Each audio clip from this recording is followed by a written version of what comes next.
Hey, welcome to this video tutorial. Today we are looking at a 10-mark methods with a focus on documents. This video will outline a student paragraph, the paragraph structure and some pointers of what else that you could write about. As always, massive thank you for choosing this video. If you do like what you see, please click that like button. You want to see more? Subscribe, and if you've got something to say, please drop me a comment because I reply to absolutely everything. So today we are focusing on how to structure your answer to score well on an outline and explain 10 mark. You will have 15 minutes to answer, 7.5 minutes per paragraph. Make sure you have got those two lovely balanced paragraphs. It will always ask you for reasons, ways, effects, problems, etc., etc. of a particular idea, view, theory or method. Make sure you look for the question hooks, as this question requires you to make a link between the two, and they will only appear on theory and methods on paper 1 and 3 and topics on paper 2. So here is a mark scheme so you can see exactly what you need to do. Focusing on the top band, you need to have really good knowledge shown through keywords, concepts which are relevant, any specialist terms that might be explained to show understanding. There will be 2 applications for material, so make sure that you are linking it to the question. And lastly, there will be appropriate analysis in order to get you that valuable AO3 marks. Here is some of the content that you might include within this question that we're going to be looking at, which is asking you about the practical disadvantages of using documents in sociological research. So let's pick apart this question that we are just about to go through. So as you can see, there is usually 2 parts of the question. I call it part A and part B. In this case, your part A is your practical disadvantages and your part B is your documents in sociological research. And these are from 2 parts of the specification that you've got to show application or links between. It is useful to annotate or write around the question, your initial ideas. Just spend a couple of minutes doing this.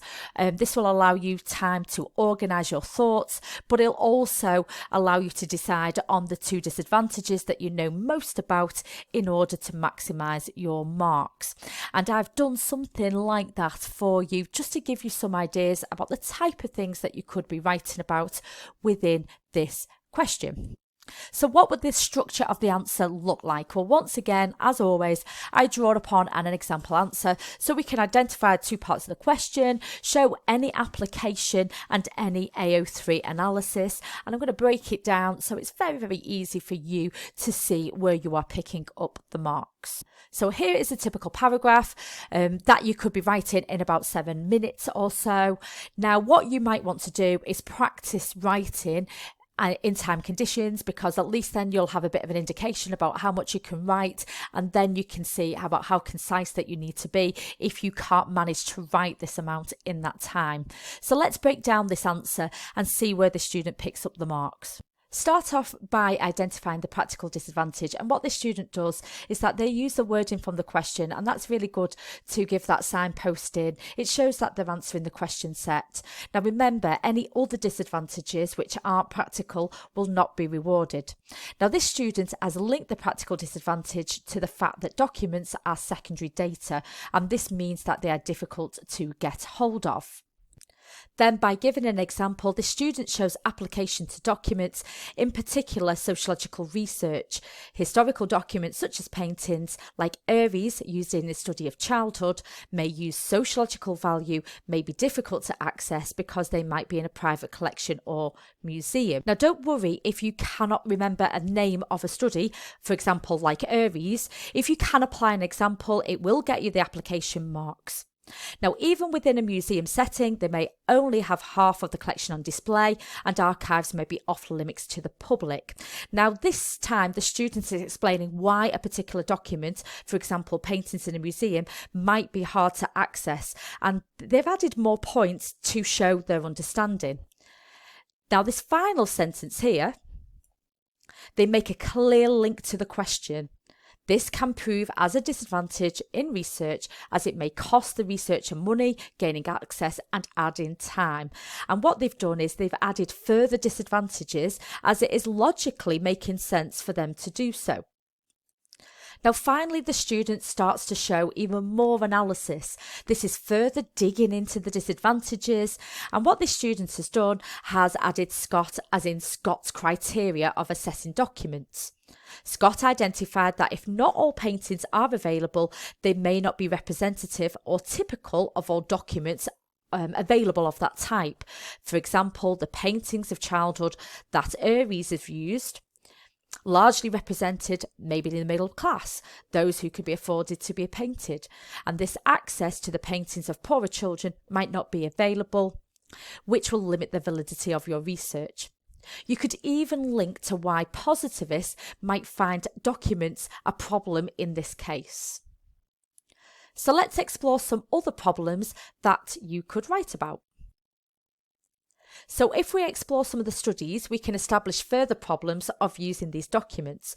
For example, Thomas and Zanecki, they bought 764 letters after they advertised for them in a Polish newspaper in Chicago, and this is adding to the cost of their research, and not to mention the time it's going to take analysing all those letters. Laslett, on the other hand, looked at parish records in his study of family structure in pre-industrial England.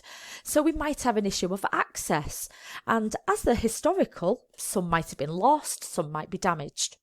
Anderson looked at parliamentary records on child labour. You might need specialist skills to read and understand some of the language that are in official records, which could be from the Victorian era.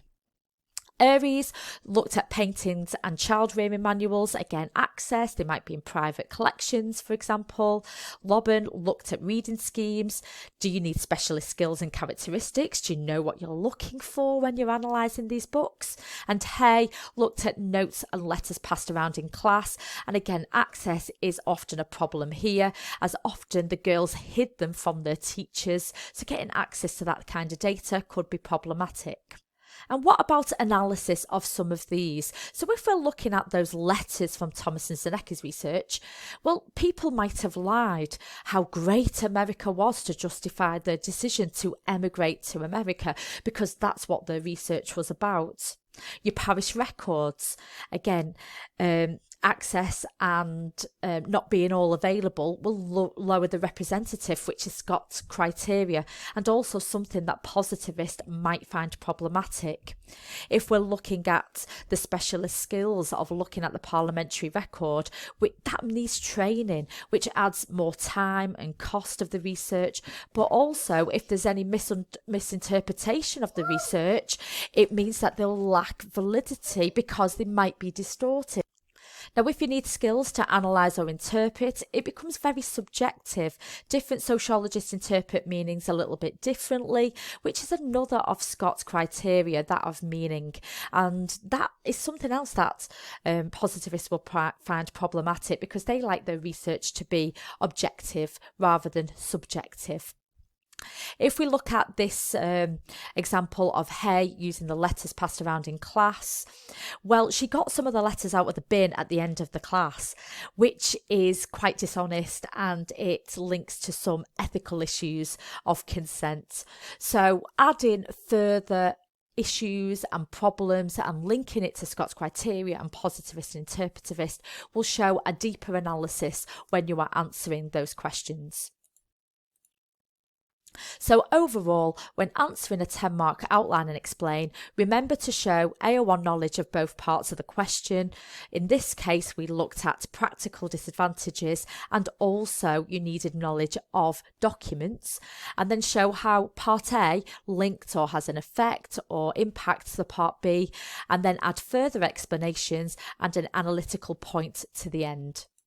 So as always, thank you for watching. If you have found it useful, please click that like button. Any questions or comments, pop them below, and check out some of the other videos.